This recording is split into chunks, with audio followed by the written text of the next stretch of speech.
Microsoft is never one to kind of stand pat and just let things kind of slide, let things go. They're always integrating, they're always upgrading, they're always kind of doing something that makes their products even better. And I can remember back when the Xbox One first launched, and I don't think many people were really in the know of exactly what goes into these consoles and what constitutes like power and things like that. I mean, even if you're a PC person, obviously a closed box is going to be different performance than something that would be that same power as a box like a PC, which is running all kinds of different applications and things like that. So obviously there's like varying degrees of how these things work. I mean, I think Digital Foundry even recently within the last year or two tried to run a PC with a Jaguar CPU on current gen games and couldn't do it at all. Like nothing would run on it. So we know that there's games that were they've been able to get to work currently on an Xbox One and a PS4. So I mean that's 2013 hardware. It's incredible to think about. Microsoft clearly still trying to reinvent themselves, going out there and doing little things like this. I think this is hardware wise. Microsoft is sort of in the driver's seat. There's Xbox's stuff, and then there's everybody else's, as far as I'm concerned, in the console space. And they've really just done a fantastic job of, you know, I think I think especially since the Xbox One days, right? Because if you look at it, that wasn't a particularly powerful console. They seem to put all the emphasis on the actual gimmick side of it with the Connect, and I like Connect for what it was. Like Connect is okay, but do I think Connect should have taken the place of them putting something more capable? Absolutely not. I also think that obviously since that particular point in time they've seen the issues and they've since rectified the issues, so I think that's incredibly good for them to actually go out there and do that. And people want to continue to see them doing that. Like even in the case of the Elite controllers, right? The Elite controllers are amazing. They're like the best controllers you can get. But at the same time, at the end of the day, you have to keep even reinvented those, and they continue to get better. I think one of the things that I love best about the Elite controllers are the fact that they're so heavy and that they actually feel like legitimate competitive controllers and at a pretty good price as well, because I remember back even in the Xbox 360 days you used to be able to get like modded controllers and stuff and they were hundreds and hundreds of dollars, and now to be able to see that things are kind of changed, and you're able to pick up things like Elite controllers and possibly even Elite 3 controller. I think that would be just tremendous on all sides combined. You know what I mean? Like I love what Microsoft is doing right there, and they continue to innovate with their platform, and I think that's important as well. You never want to stand still too long, or you kind of risk, I guess, sinking in like quicksand or whatever. But I want to get into this. This sounds pretty promising. I think everybody is going to be able to kind of take something from this. And listen, if you are watching my videos, I try to get 100 likes on each of the videos. It doesn't sound like much, but I think it would be a positive improvement for the channel, the videos themselves, and just it keeps me going. Like some days, there's something that comes up and I'm like, do I even bother covering that? Nobody's going to care. Then I see, hey, people actually liked my last video. Go ahead and do it, So I try to get those out there and do the best that I can. Obviously, some things are changing around here, even with my work schedule and stuff like that, so I won't be able to do as much. But I do will and plan to continue doing some videos, and maybe even it'll allow me to do even better videos long term. So we'll see. But anyway, let's get started. It should be a good time, good video. Let's get going. I think there won't be too many people that argue against the fact that I'm about to say, and that is that Microsoft have really nailed it the past few iterations of their consoles, right? And you can maybe even go back as far as the Xbox One S. I think that is a substantial improvement over the original Xbox One.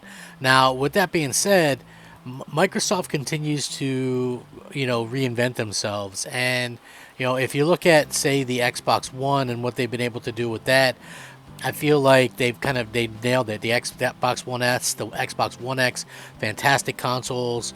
And they've gone on to do just incredible things since that point. I think the Series X is like probably the best console ever created, and the Series S is just the perfect console and platform for, like gamers that are just looking to get into, video games, or maybe want to jump into the next generation without actually spending, $600.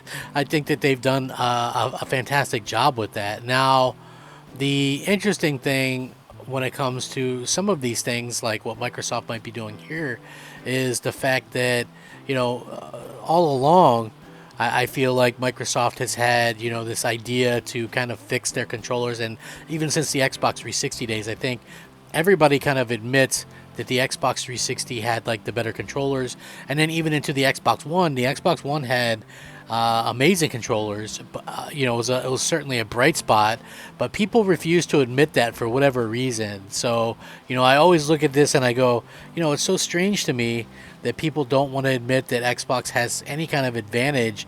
Even to this day, people won't admit that Microsoft has any kind of advantage. I always thought that some of the advantages going into this generation, and even last generation, was stuff like having servers for online games, for everything, which was smart. And then also the ability to have stuff like the Elite controller. Now, Xbox is reportedly working on an Elite version 3 controller. We might be getting a brand new Xbox Elite controller if the recent rumors and leaks are legit. Apparently, Xbox are working on an Elite version 3 controller, which is set to launch sometime in 2023 alongside a major game release.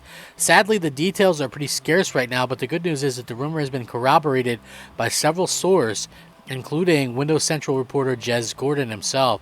Though Gordon believes the new Elite controller could even launch before the rumored 2023 release date. So, if this is indeed true and Xbox have a brand new Elite controller in the works and ready to be released in the coming months, it's possible that the reveal could be happening at the next big event, which has been rumored to be coming later this year. Xbox might even shadow drop the new Elite controller, who knows? As for the controller itself, and the new features the Xbox could implement, people expect that there's something similar to the DualSense haptics and adaptive triggers, which Xbox previously asked players if they would want to see those similar features on an Xbox controller. So it's entirely possible that they've spent some resources building towards such additions. On top of that, players would certainly appreciate better build quality, since Elite version 2 is not really known to hold up to, sturdy wear and things like that. Back in 2019, Elite version 2 was released with a wide variety of improvements over the original, so it's going to be interesting to see if they continue to, crank out and stuff like that. So we're seeing all this stuff. Apparently, the peripheral for Forza is actually going to be maybe released in 2023. And assuming that they might release a steering wheel with a proprietary license or something along those lines, and a controller as well. So Jez Gordon said you might see a new Elite controller before then. So yeah, very interesting to see that everybody's going to be kind of on the lookout for that. I trust Jez. I think he's a good guy, and he's pretty accurate with the different things that he reports. So yeah, very cool to see that, Microsoft working on all these amazing pieces of technology. Again, I think obviously they continue to work on these controllers, and they wouldn't do that if people weren't actually out there, buying them. Yeah, and I mean, like myself included, I've owned, 3 Elite controllers. I own the original Elite controller, I own the white one, and an Elite version 2, that I actually got for my birthday recently. So yeah, it's a great controller. I love using them. Yeah, they don't have the traditional share button or whatever, but still a pretty kick-ass controller in my opinion. So love to see that from Microsoft. Microsoft continues to just absolutely one up everybody in certain areas, and I love to see that. Listen, I get that it's all just video games and whatnot, but it's still amazing to see them just go out there and just kind of put it all on the line with these types of announcements and these types of amazing things. So yeah, pretty cool to see that. I'm sure a lot of you are excited as well, going into, this generation. I think obviously Microsoft was looked at as having an advantage in the controller. Certainly Sony put out a solid controller with the DualSense, but it's not as premium or as elite, in my opinion, as Microsoft's Elite controller. So yeah, very cool stuff to see that from them. I hope that they have this thing revealed soon, and I would certainly pick one up because they just have that lasting appeal and feel. So yeah, can't wait to see more on this. What do you guys think though? And if you guys do watch my video, please leave a like on the video. It helps it to be seen and the channel to grow. I hope you all have a fantastic day. Just have such a wonderful day. Have some fun gaming, all that good stuff. Rack 'em up, fact 'em up, crap gamer 'em up. Crap gamer out.